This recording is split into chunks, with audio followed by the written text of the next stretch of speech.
On a déjà abordé l'historique de l'ennemi, maintenant on va aborder les stratégies d'or. Beaucoup de gens comprennent ce que la gauche fait comme si c'était une doutrination ou juste une propagande des gauches. Mais ce n'est pas ça. Cette personne finit par voir son enfant revenir des cours avec des histoires que son professeur l'a racontées à l'école.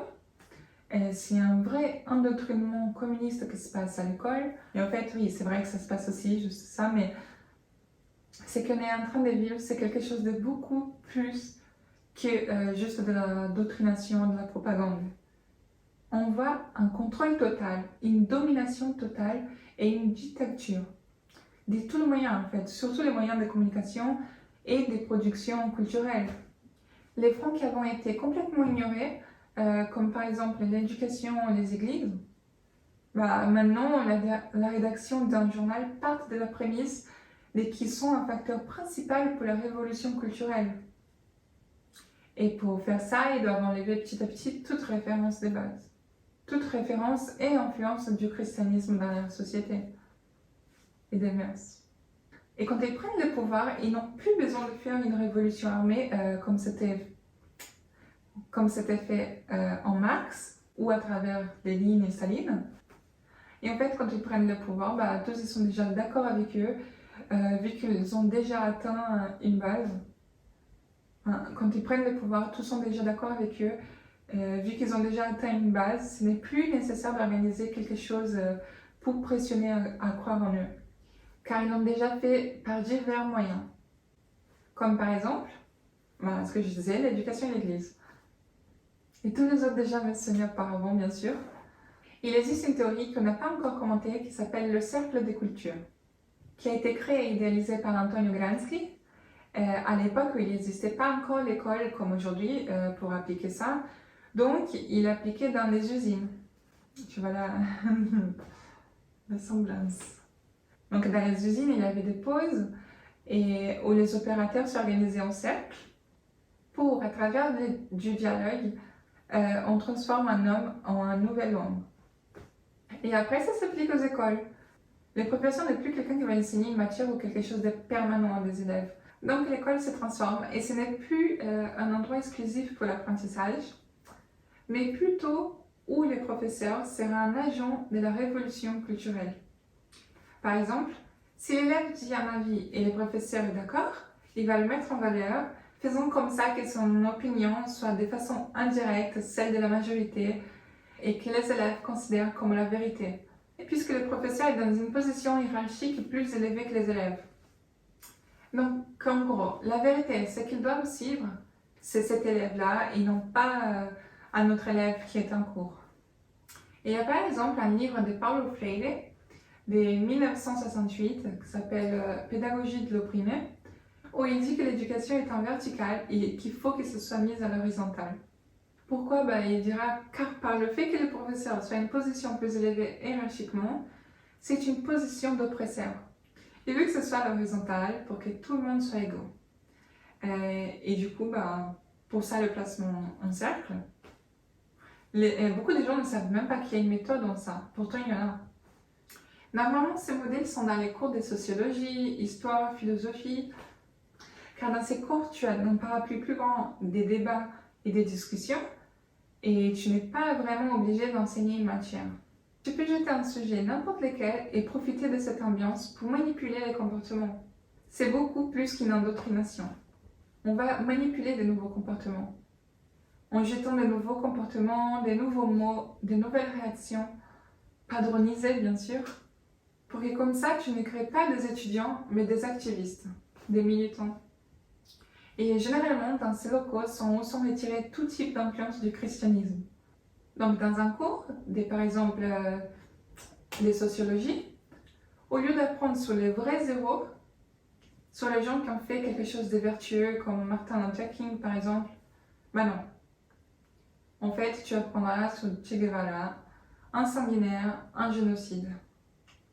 Mais bien sûr, on va le présenter comme une forme de révolutionnaire, où tu verras certaines femmes, on les valorise comme Simone de Beauvoir ou comme Frida Kahlo. Mais les femmes qui ont vraiment fait des choses vertueuses dans la société, comme Mère Teresa de Calcutta, ou comme Marie Curie et diverses autres femmes, on va se taire, il y aura du silence, on va le laisser à côté pour que l'opinion majoritaire soit celle du professeur. Et ce silence qui est mis dans les cours a un nom. Ce n'est pas seulement fait par le Cercle des cultures d'Antonio Gramsci, mais il y a aussi une méthode qui a été créée par la sociologue Elisabeth Noël Neumann, qui du coup a créé les spirales du silence. Et du coup, on peut se demander c'est quoi les spirales du silence. Et en fait, c'est le fait que tu inhibes les gens en les plaçant comme s'ils étaient des minorités. Et on le voit bien en cours, quand on a un avis contraire à la majorité, on a tendance à ne pas se positionner par peur. Car si tu penses que ton avis fait partie de la minorité, de le dire, ça peut générer un conflit. Donc au lieu de te positionner et de parler, tu restes en silence par peur de créer des problèmes. Je l'ai aussi vécu, hein. Même sur les réseaux sociaux. Comme j'ai toujours montré mon visage, j'ai préféré parler au 12e degré, qui est de critiquer ouvertement ce dont je n'étais pas d'accord. Et car je pensais qu'il n'y avait pas beaucoup de gens qui seraient d'accord avec moi. Et finalement, je me suis rendu compte que si, aujourd'hui, je vois que je n'ai jamais fait partie de la minorité, que la majorité des personnes défendent la famille, les vertus, les mœurs chrétiens, les limites. Même si c'est une cible qu'on veut détruire à fur et à mesure, on a toujours une majorité qui croit aux valeurs, à la hiérarchie et aux normes et aux règles, et que c'est nécessaire pour une société, et savent qu'établir des lois et des limites est bon pour la société. Et c'est la majorité qui pense ça. Mais quand on est dans cette bulle de l'école, des abonnés, qui répètent tout le temps la même chose, tu crois que les avis qui sont là, juste dans cette bulle, sont majoritaires. Alors que ce n'est juste une impression qui n'est pas réelle. Et en vrai, cet isolement est fictif. Tu ne te positionnes pas en pensant qu'on ne partage pas ton avis, comme quand par exemple tu regardes un journal, ou quand tu vois la propagande qui est mise dans ton école ou au travail, et tu penses que tes idées ne sont pas représentatives. Donc pourquoi tu lutterais, n'est-ce pas, si tu es toute seule à penser comme ça? Si tout le monde pense d'une autre façon, on se sent petit face à ça, alors que c'est une illusion faite exprès. Parce que si on a l'impression que c'est trop à affronter, on désiste de lutter. Et ça s'appelle du coup les spirales du silence. C'est l'inhibition d'un positionnement, qui paraît minoritaire, mais en fait est majoritaire. Et en mettant cette apparence de qu'ils ont déjà gagné, ils possèdent déjà tout le domaine du débat politique, tu restes en silence, d'où le nom, du coup, les spirales du silence. On a compris. J'ai encore un exemple avec le président brésilien, Jair Bolsonaro. Partout, on disait qu'il avait que 3% des intentions de vote.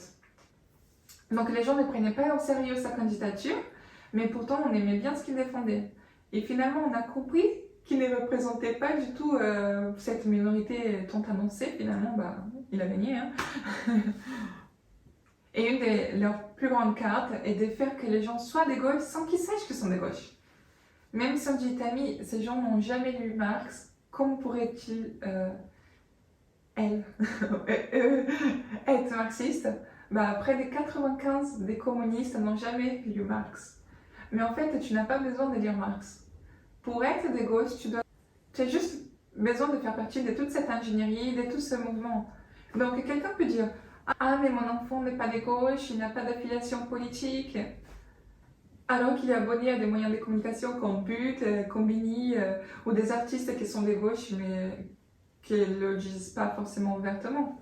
Ça veut dire que tu as une masse immense de personnes qui en fait n'ont jamais lu Karl Marx, mais suivent vraiment toute l'agenda.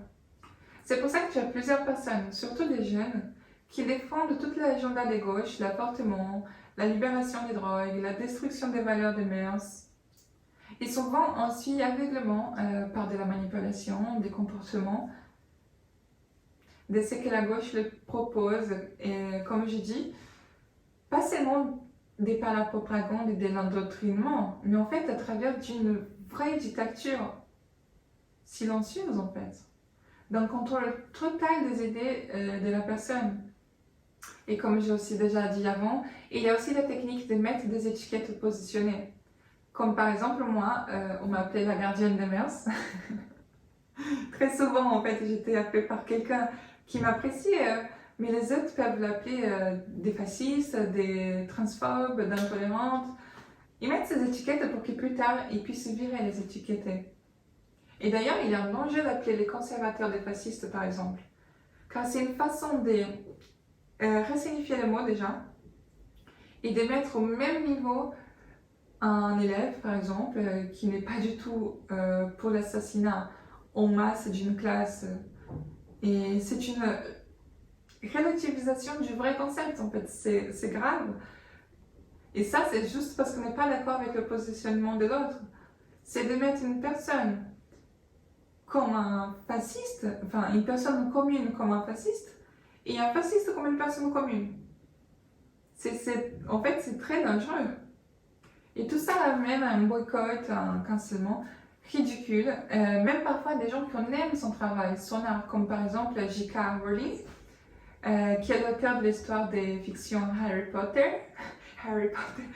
Potter, qui est un immense succès, surtout pour les jeunes, hein, je suis sûre que tu connais. On peut voir plusieurs questionnements de si elle est homophobe ou transphobe, juste parce qu'elle n'était pas d'accord avec un article qui utilisait l'expression « personne ayant des règles », alors que la femme est l'être humain capable d'avoir des règles. C'est de la biologie basique, hein, des chromosomes XX, un utérus, toute une préparation de son corps pour la grossesse. C'est quelque chose de spécifique de la femme.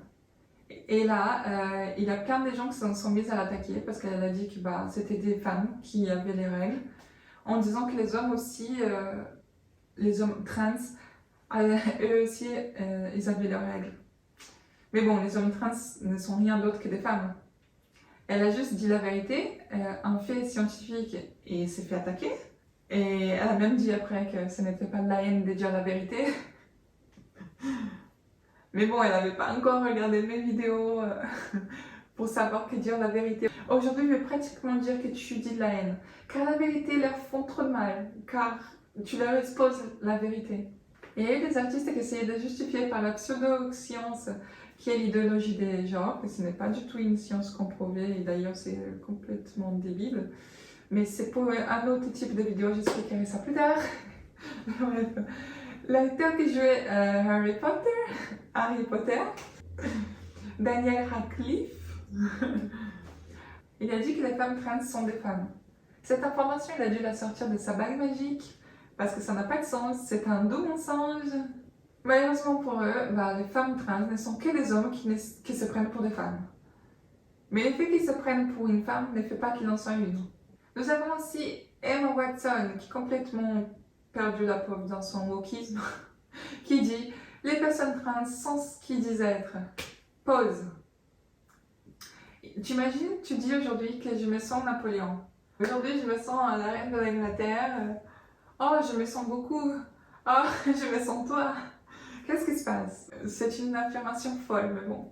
Elle dit « Les personnes trans sont qui ils disent être et méritent de vivre leur vie sans être questionnées en permanence ou informées qu'elles ne sont pas ce qu'elles disent être. » En gros, si moi chrétienne, je dis que je suis chrétienne, je ne peux pas être chrétienne. Mais si un homme trans dit être une femme, donc un homme qui dit être une femme, je vais être obligée à dire ça. En fait, la réalité est complètement relativisée. Bref, tous ces exemples pour dire qu'il y avait une histoire collective et qu'on veut la silencier que parce qu'elle ne trouve pas ça normal de dire les personnes ayant leurs règles. Ah, et ça s'est passé aussi avec Adele, une artiste connue, aimée, enfin que beaucoup de gens aiment ses musiques en tout cas, mais les militants idéologiques sont nombreux. Et elle est allée recevoir une premiation et elle a dit « Je comprends pourquoi le nom de ce prix a changé, mais j'aime être une femme. Et être une femme artiste, vraiment. Je suis très fière de nous, vraiment, vraiment je le suis. » Tu n'arrives pas à voir le problème dans cette phrase, n'est-ce pas? Mais il l'attaque parce qu'elle a dit être fière d'être une femme. En gros, il peut avoir la marche de fierté, la fierté gay, la fierté LGBT, je sais pas quoi d'autre. Mais tu ne peux pas être fière d'être une femme. Bon, moi personnellement, je trouve ça bête, hein, parce que être fière d'être une femme ou d'être un homme, c'est pas comme si on avait choisi. Hein. Et il n'y a aucun mérite à être femme ou homme, mais bon. En gros, tu es fière des vertus qu'une femme a ou qu'un homme a. Ce n'est pas le monopole d'un sexe déterminé. Tu as autant d'hommes courageux que des femmes courageuses, des femmes déterminées que des hommes déterminés. Cette vertu ne vient pas du XX ou du XY. Cette vertu est une vertu humaine. De la volonté de faire le bien, de la bienveillance, de la force, de l'honnêteté. Bref, des vertus humaines, quoi. Et non pas, qui n'ont pas un sexe. Donc voilà, ils ont voulu silencier Adele et J.K. Rowling. Et j'ai pris ces exemples pour que tu vois que même les personnes qui sont dans cette culture idéologique sont aussi victimes de leur propre mouvement. Et il y a aussi beaucoup de personnes qui perdent leur travail de façon absurde, comme par exemple un ex-joueur de volley brésilien, Maurício Souza, qui a dit ne pas aimer l'image du dessin animé du Superman gay. Enfin, il a dit qu'il ne montrerait pas ça à ses enfants. Il a été attaqué, obligé de s'excuser par ses supérieurs de son travail, et puis ils l'ont viré quand même. À cause d'un positionnement, il a perdu ce qui permettait de maintenir sa famille. Il était bien financièrement, donc ça a été... Mais tu imagines une personne lambda qui aurait eu faim à cause d'un avis sur un réseau social. Donc les silencements à deux buts. Autant silencier ceux qui veulent se positionner, ils pensent différent, qu'est crucifier une personne. Comment si tu fais comme Adele ou J.K. Rowling, Mauricio ou quelqu'un qui se positionne, tu seras attaqué violemment. Et quand tu n'arrives pas à te taire dans la vie publique, car tu es quelqu'un qui a compris qu'il faut se positionner malgré tout, sinon on va nous positionner à notre place, ils commencent à utiliser des mécanismes pour taire ta voix. Par exemple, quand tu vas voir sur Instagram des suggestions avec des contenus semblables aux tiens, jamais ils vont te proposer de suivre des conservateurs connus. L'algorithme propose que des gens du style les Kardashians, et ce qui est normal pour les créateurs de contenu, c'est qu'ils réduisent ta distribution et ne montrent pas comme ils montrent les progressistes et les gens voilà, qui partagent cette vision. Comme par exemple, je veux que tu cherches qu'est-ce qui s'est passé aux États-Unis quand ils ont appelé les créateurs du Facebook, Mark Zuckerberg. Et un sénateur, Ted Cruz, lui a posé plein de questions, comme pourquoi cette page a une distribution réduite alors qu'il a plusieurs millions d'abonnés et plein de pages qui ont été bannies de Facebook, toutes étaient des pages de droite. Il n'a juste pas su quoi répondre au sénateur. En résumé, il y a une stratégie, un but, tout un mécanisme, pour qu'en fait tu restes en silence et tu ne te positionnes pas. Si tu prends par exemple la liste d'influenceurs digitales, tu verras que presque tous, pour pas dire tous, bref, sont de gauche.